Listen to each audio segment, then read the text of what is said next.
ahead and start with you. Let's talk about lithium in terms of global reserves first, because the United States actually has a larger supply of reserves than China does, but China has the first mover advantage. They've been mass producing the batteries already. And so now I feel like the U.S. producers are trying to play catch up here. And it feels like with the White House making this kind of push so quickly, it feels like we're late to the game.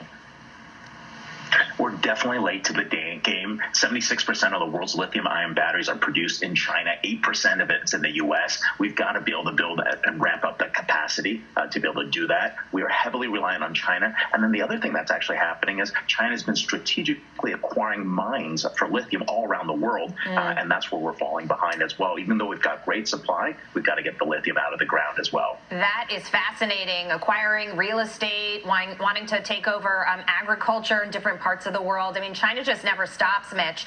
But when it comes to these batteries and it comes to electric cars, we really need to ramp up that production. I mean, in some ways, you think about the oil supply problems that we've seen globally and also domestic production here in the United States. It almost seems, Mitch, like batteries will be the new oil in a way. And if we're not producing enough, still we're going to find ourselves reliant on our enemies.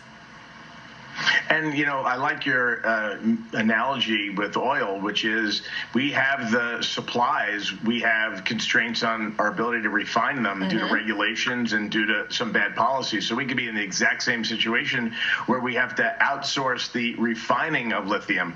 But one of the things, if you get into the weeds on that ridiculous piece of legislation, there are big incentives or big requirements, rather, that the production of these EVs be in the United States.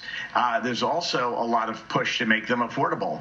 So when you layer on the cost of union labor in the automobile industry, the requirement to do this in the United States, or all the component parts being in the United States, and the heavy cost structure in the United States versus other places around the world, it may be very, very difficult to have EVs be produced solely domestically as the legislation requires. No, you make a good point. We make everything else cheaper in China. Right now, the average cost of an EV is roughly $60,000. They've got to bring that down to be able to bring it to the mass market if that's really what they want to do. I want to switch gears.